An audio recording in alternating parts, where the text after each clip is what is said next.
Hi, everyone. We Yeah. are live.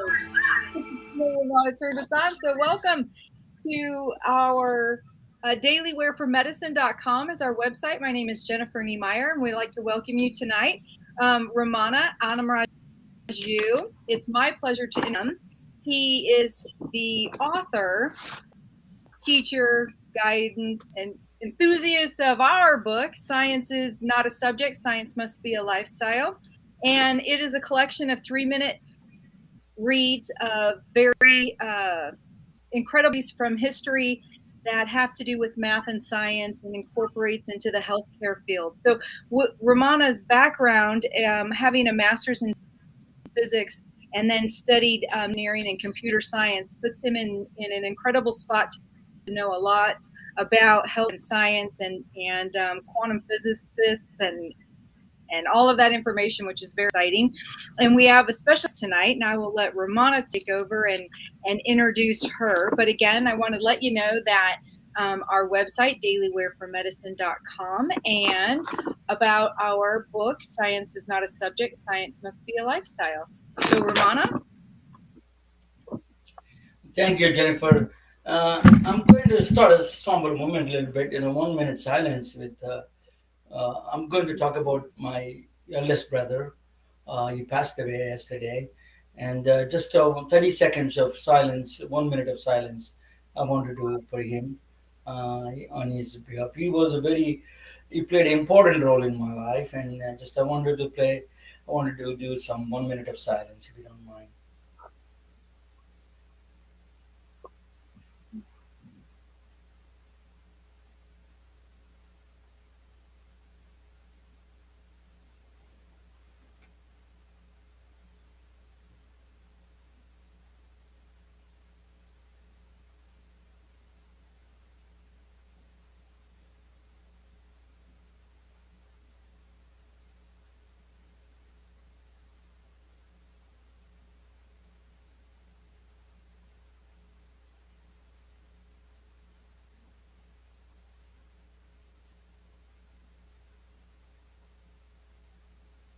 Thank you so much. Um, Today, really we need this kind of times. Sometimes personal crisis. You need a person like Rajita Bamakanti. She is a registered nurse. She's a life coach, tremendous life coach. We had before last week we had her, and everybody liked her. She gave a very interesting techniques when you're going through personal crisis like this, one in death or tragedies in life. You have to listen to her. That's one reason I really wanted to hear you have today. So let me introduce you, Rajita. Rajita, 1 second and take over you, Rajita. Thank you, Ramanagaru. Um, Today, I just want to talk about some vibrant life secrets. What if I can share with you vibrant health secrets to discover a new you? What if I say that you have the power to take control of your healing and nurture your mind and body? What if I say that you have the power to reprogram yourself? I am Rajita Bamakanti, registered nurse, and I have been practicing nursing for over 30 years. And last few years, I have been stepping into health coaching, where I have made difference in many people's lives. So here I am, trying to talk to you. I wanted to let you know that you have the power. You have the power within you to to make a lifestyle change that's already exists within you by going to other people, doing how others want you to do. You are giving that power away. So take that power back. The chronic disease is dis-ease. That dis-ease, constant dis-ease that we have within us, is wrecking people's lives, such as chronic fatigue, stress, burnout, anxiety, depression, plagued brain fog, loss of libido. In order to feel better, people are dragging themselves through the day with sugar and caffeine, borrowing energy from tomorrow to pay today. They are stuck. on the couch, watching life just go away. By feeling stuck, they are very helpless and unsatisfied with life. And I am now going to share with you the vibrant health secrets to discover a new you. As humans, we are constantly scanning. Oh, you don't need to share those slides, Ramananda. Okay. Okay. Thank you. That is, yeah, much better. Actually, you talk. Yeah. Thank you. Thank you. That's So, as humans, we are constantly scanning around us. You know, what is safe, what is danger. So, it's always we are interpreting, is this a safe zone or the danger zone? So, that interpretation is done by our brain, right? And our brain cannot differentiate what is real, what is perceived danger. It's like for the brain, it's both are the same. So if you're interpreting danger, then the stress level within you is going up, and then the inflammatory markers go up, and you have this constant stress going on all the time in our modern day life, and then chronic inflammation that causes complete chronic inflammation. Let me explain to you what is this perceived danger that I'm talking about. Let's say you have your landlord knocking at your door and asking for the rent, and you have no money to pay, and that's when your stress hormones go up. I'm like, oh my god, he's at the door, I don't have anything to pay him, and this is embarrassing to me, and your anxiety level goes up. This just you fall into that vicious rabbit hole. All these emotions keep going up, and it's brewing in your head. So our that's how our modern day stress is. That leads to that adrenaline burnout, chronic fatigue, and imbalance in neurotransmitters that decreases our serotonin level, dopamine, and melatonin. It's just a vicious cycle. So, in order to lower the stress and chronic inflammation, what can we do? Number one, breathing exercise. Breathing. You must be thinking, what the heck is she talking about breathing? We are all breathing, right? But are we breathing the right way? Are you using your mouth to breathe or your nose to breathe? Most of us are using our mouth. It's really our nose is what is meant for breathing. That's what we need to use. We are not even using, we are just about 30% of the lung capacity. Breathing has tremendous power. Why don't I ask you if you can just put one hand on your chest, one hand on your belly, and just sit there and observe which hand is moving? The hand that's on your chest or the hand that's on your belly? Just observe that for 30 seconds.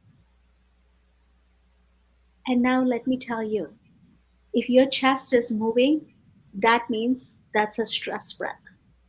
If your belly is moving first, that means that's a nice relaxed breath. So when you're breathe in through your nose and let that abdomen open up first, like a balloon. And then as you're exhaling, you just contract that belly button right into you and exhale all the way through. Slow rhythmic breathing. That's what we need to do with the nose. And this is like notice when you are stressed, how do you breathe? It's very shallow breathing. Versus when you're happy, you're at your first date, how do you breathe? It's much more relaxed. So think about it. Breathing is very, very powerful thing that really, affects our, emotions, our hormones, our entire health system. So focus on that breathing, how you're breathing, not with your mouth, but with your nose. Another thing is meditation. Meditation is very powerful. You don't have to be that somebody that knows meditation. Yes, our thoughts constantly keep going on. We cannot stop that. All it is I'm saying just sit down in a quiet place for 5 minutes and then focus into your heart center. There is a light, just, focus into the heart center where you say, you're just assuming that there is a divine light. That way, the thoughts will go. Each time you do it, you will get better and better at it, and you will really see that relaxed self of you, and you don't even want to get out of it. But you will be, because we have life going on, right? And then regular exercise, we all know that, you know combination of aerobic and strength training exercise. Regular exercise affects the entire body, including, your gut health, your brain health, the a whole system. So it's very important, whatever you enjoy, do that. It's You don't have to go to a gym, you don't have to pay people. It's what you enjoy, it's the moment. And eating whole food plant-based diet, that is all natural, not processed. These are all anti-inflammatory, but that keeps that inflammatory markers down. Sleep is a big thing. We all think sleep is not that important. You're all busy working. For students, you're working late nights, for people that are working projects or having fun, having parties, all of that, but you forget about sleep. Sleep is very crucial for your health. That really sets, when you're sleeping, it's not just resting your body, but it's also resting your brain. And that's when, all that toxic stuff that collects over through the day gets cleaned up. So if you're not sleeping through the night, then all of that stuff stays in. Like, think about your cabinet, which you have not dusted. You say, oh, I'll dust later, I'll dust later. So slowly that dust keeps collecting, and over time there is this thick layer, it's going to be hard for you to scrub off.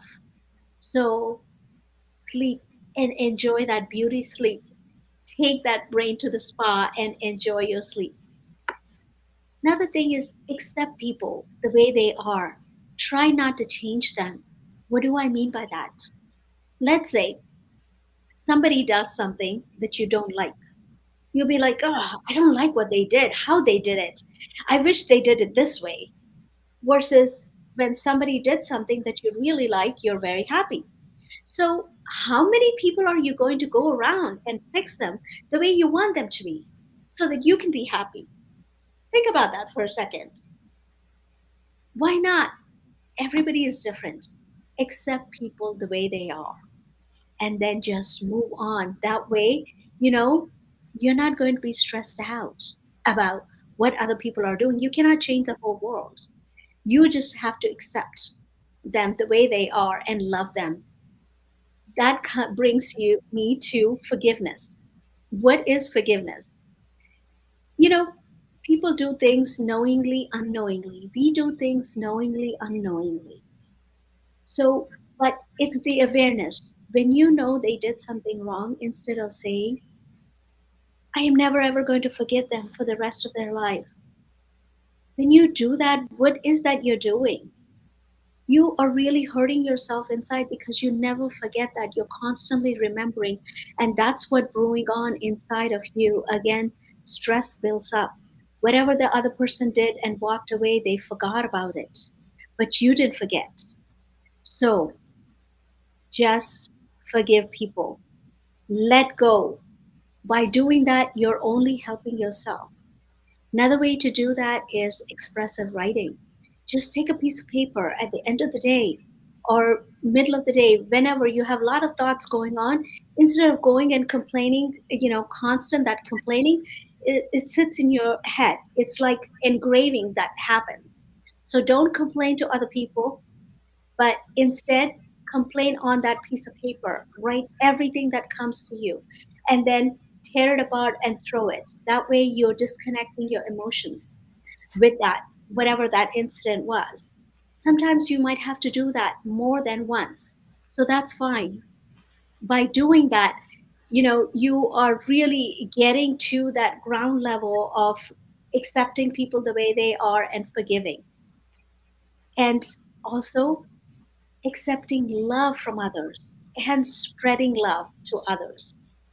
You know, you need to first learn to love yourself. When somebody compliments you, say thank you. Don't say, oh, it's okay. No, accept that and love yourself. If you are clean within and love yourself, you are going to spread that love all around you. And your inflammatory markers will be down and your inflammation will be down. Then you will be happy and you will be spreading that news to everybody else around you. You'll be that light glowing all over the place, and people can tell, what happened to you? You're glowing today. That's These are the real science-based solutions for healing that briefly I have shared with you. But in my program I go very in depth working with people. So once you take charge and reprogram yourself and heal from within, then it doesn't stop there. You need to make that lifestyle change, build these habits into your daily life every single day, and build a body and a brain that is bursting with love, energy, and vitality. That will be the new you by following these secrets. Thank you.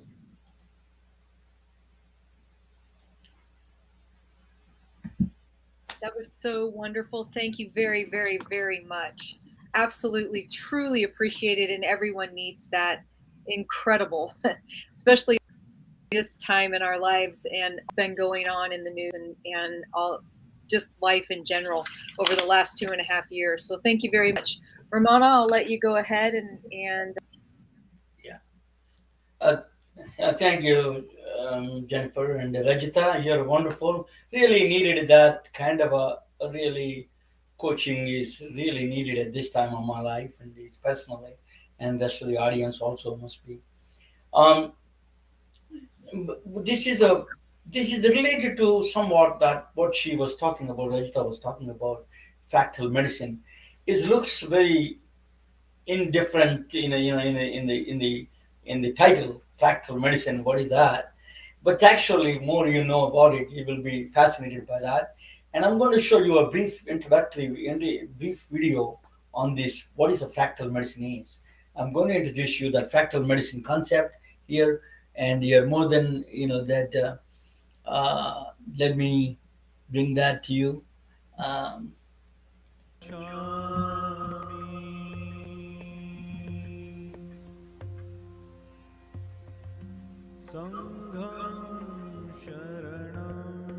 For mental relaxation, early human civilizations in the East practiced Buddha's teachings, while in the West they performed rituals.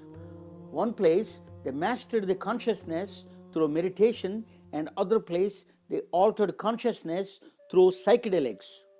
But there is another alternative technique called consciousness hacking through technological innovation. A mathematical equation through virtual reality can offer and alter and master consciousness at the same time. A genius painter from Japan, a legendary scientist from Princeton University, and an engineer from IBM came from a different walks of life, from different times, made important contributions for consciousness hacking. Benoit Mandelbrot was hired by IBM to solve a nagging problem in the early days of telecommunications. The problem is a noise popping up while sending the data across telephone lines. Noise is an undesirable or unwanted signal that gets randomly added to the actual information carrying signal. Mandelbrot noticed a fixed pattern of noise repeating across the telephone lines irrespective of the distance the data traveled.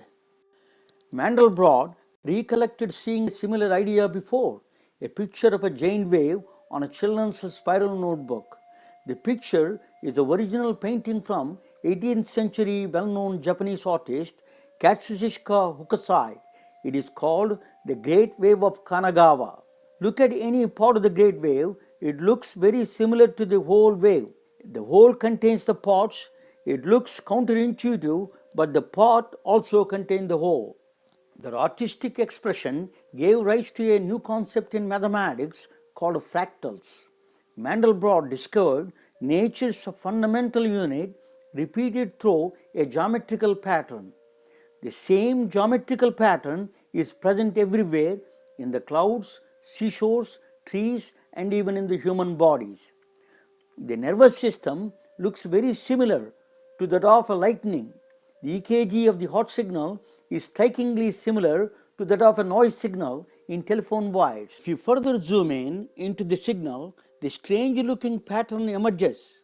The pattern is discovered by Mandelbrot, bears his name Mandelbrot set. The nature around you, the snowflakes, trees, mountains are built from these series of Mandelbrot sets.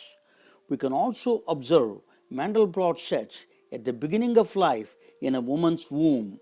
The equation that governs the nature is spectacularly simple and displays the nature in exquisite details.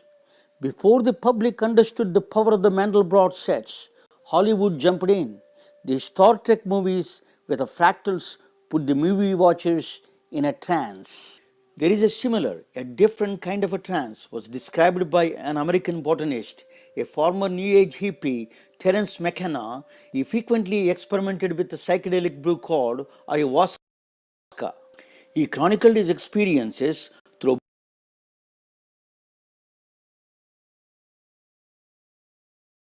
books and videos. Amazonian Indians consumed this brew on ceremonial occasions. Terence McKenna claims this brew produced visual and auditory hallucinations while his eyes were closed. He claimed his experiences profoundly changed his outlook on life. Many of them, and they come pounding toward you, and they will stop in front of you and vibrate, but then they do a very disconcerting thing, which is they jump into your body. They jump into your body, and then they jump back out again. And the whole thing is going on in this very high-speed mode where you're being presented with thousands of details per second, and you can't get a hold on, you say, my God, what's happening? In recent studies by Johns Hopkins and New York University Langone Special Unit Psychedelic Medicine Center conducted studies with the psychedelic drug psilocybin in a controlled environment. The chemical compound in psilocybin is dimethyltryptamine, in short called a DMT. The studies show a single dose of psilocybin dramatically reduced the depression with the subjects of research. Interestingly, the visual hallucinations the subjects describing look very similar to Mandelbrot fractals. In the years before, Albert Einstein published a theory of general relativity, a profoundly mind-bending way of looking at nature. Mass tells space-time how to curve, and space-time tells mass how to move. Gravity is not a force, it is an illusion created by the bodies moving in space-time curvature. Einstein deployed a very different branch of mathematics called non-Euclidean geometry. We don't experience non-Euclidean geometry in our everyday lives. American Airlines pilot explained this phenomena through a tricky example. The shortest route from Dallas to Hong Kong is first Dallas to Seattle, then Seattle to Alaska, then Alaska to Siberia, then Siberia to Mongolia, then Mongolia to Hong Kong. That is the shortest route. But you see on a flat map, it creates an illusion the Hong Kong is directly right across Dallas. But if you combine Einstein's non-Euclidean geometrical concepts with the Mandelbrot fractals, watching in a virtual reality devices, it is truly a technical wonder. It produces mind-feasting, kaleidoscoping patterns where all your visual channels are fully occupied. It puts you in a trance and gives you same bliss without inducing substances.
The fractals are nature's artistic expressions. Now you are in tune with the nature. Welcome to 25 milligram DMT experience without a DMT.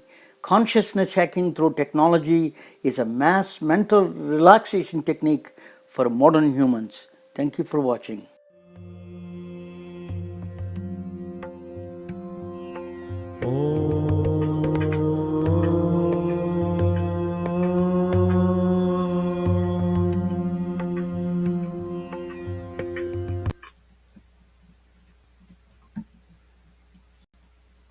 Um, Thank you. I prepared that's a fractal medicine. That's introductory kind of video. I prepared everything to explain that more in detail, but unfortunately, my brother passed away yesterday. So I don't want to cancel it. So I uh, I just prepared a small tribute to my brother. Not prepared. I just am going to talk about it. Oh, what kind of a role he played, particularly in science and engineering. I my love is always science and engineering. That's where I will connect with people who have that kind of traits. My brother is a personifies that. Top of that process. Um, Let me bring it a little bit. Uh, no, that's I don't know why it is showing that.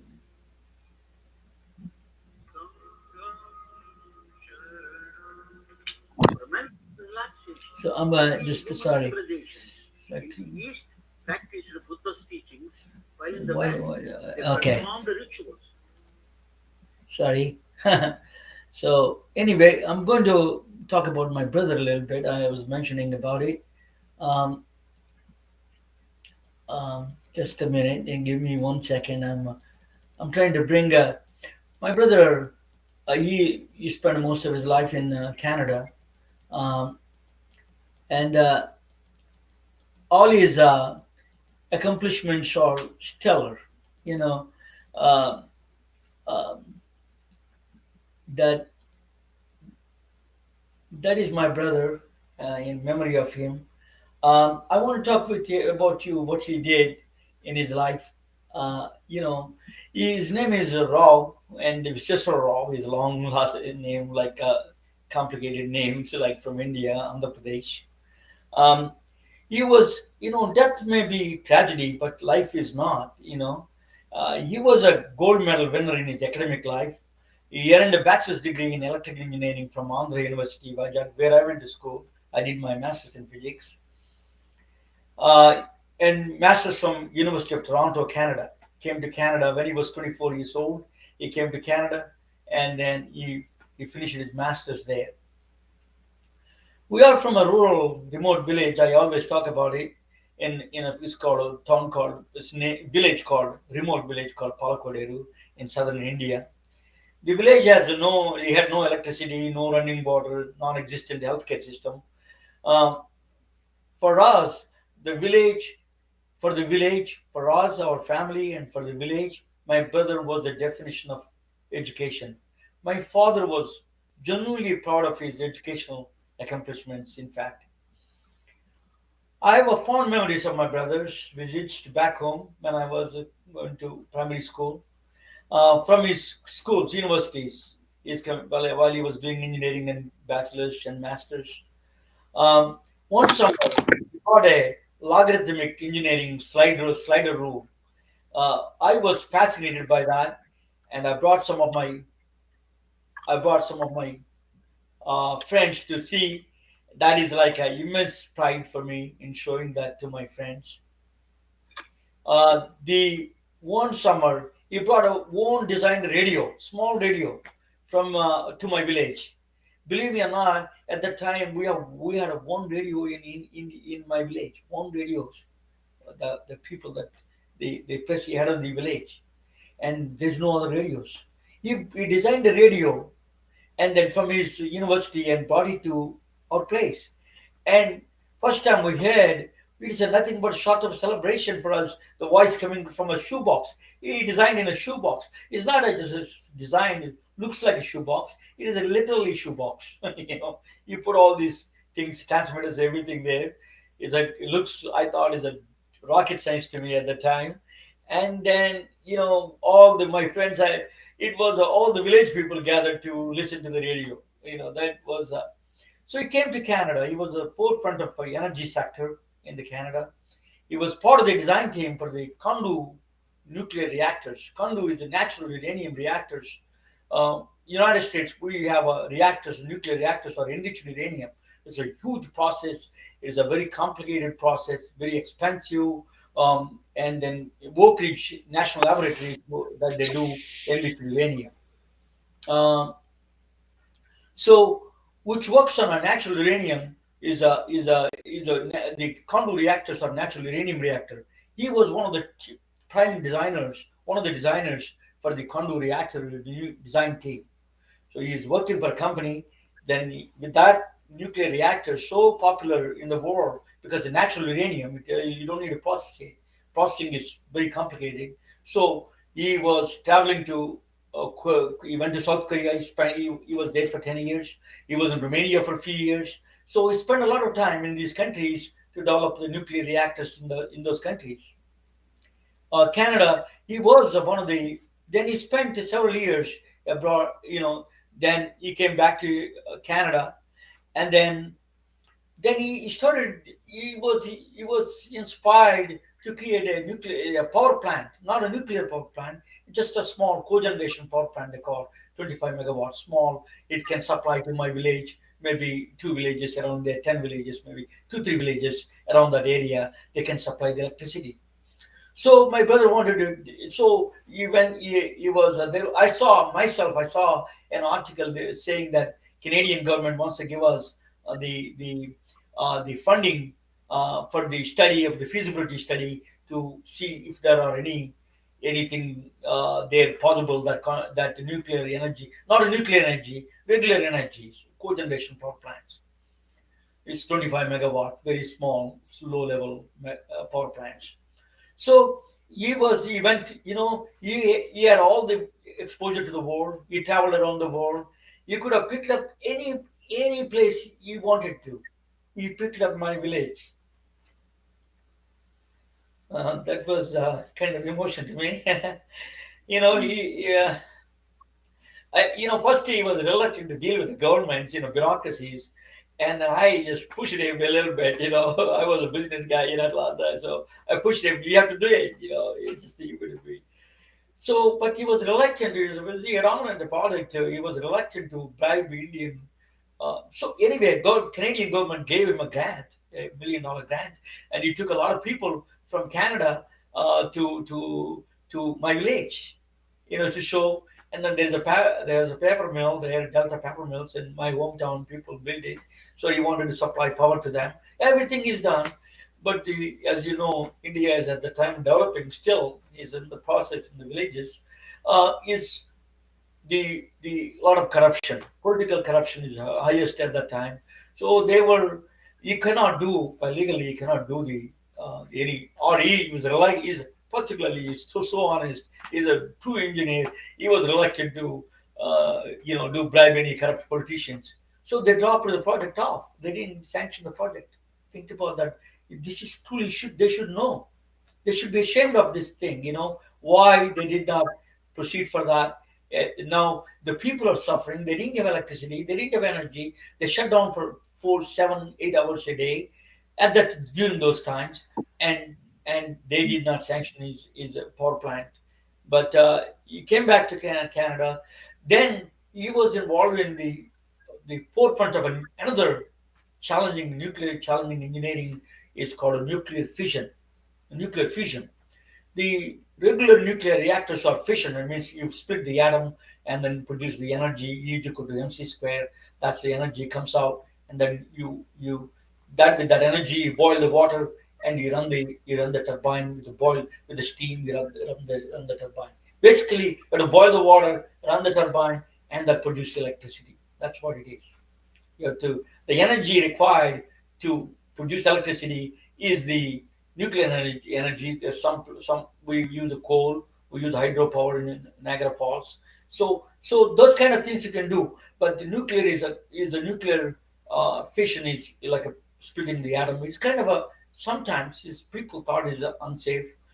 Some dangerous situation like that what happened in Japan during those days that contamination can spread out in 3 Mile Island in Pennsylvania. 3 Mile Island there was an accident. A lot of people, there was a big cancer outbreak was there. So he was but though it is a very small, that kind of a chances is a lot smaller than the people who die on the interstates. But nuclear fission is a kind of a challenging. But they went into the next level of nuclear fusion, which is a clean. There is no radiations. Is a nuclear fusion is the cleanest one. But there's a engineering challenges or engineering challenges are there for that nuclear fusion. Means you bring the two atoms together like a sun. Sun produces energy through nuclear fusion. So when you put the two atoms together, that produces the huge amount of energy, but it's a clean energy. But it's uncontrollable energy. You have to control it. So the magnets they control it's called tokamak magnets. So it's a donut shaped tokamak. So he worked in the forefront of the tokamak technologies. He was in the beginning of the nuclear fuel. Right now, yesterday there was a news. France was coming to closest to the nuclear fuel energy, nuclear fusion energy producing. That is going to be the cheapest and the fastest and cheapest and safest one. So he was in the forefront of that. As you know, he spoke French fluently. He was a very fluent speaker of French. So Quebec is a French dominated place. So there is a lot of connection between the France and Quebec. And France became the leader in the nuclear fusion tokamak area. So they're the ones number one now in the nuclear fusion. It is coming to reality, in fact. So people like my brother were behind the scenes for these kind of things. So is on most people don't know what the engineers do. You have to really they save lives. They produce energies that require that we need to do other things. Operating room to be operated, you need electricity, you need energy. People like this behind the scenes produce and save lives, and we don't acknowledge them enough. And my brother is one of the top people. Always thought he's one of the he was my hero, and I miss him. He was a brilliant engineer, great father, loving husband, and brother. Rest in peace. Thank you so much. We don't have anything we don't want to do. Thank you so much for attending the show. Thank you.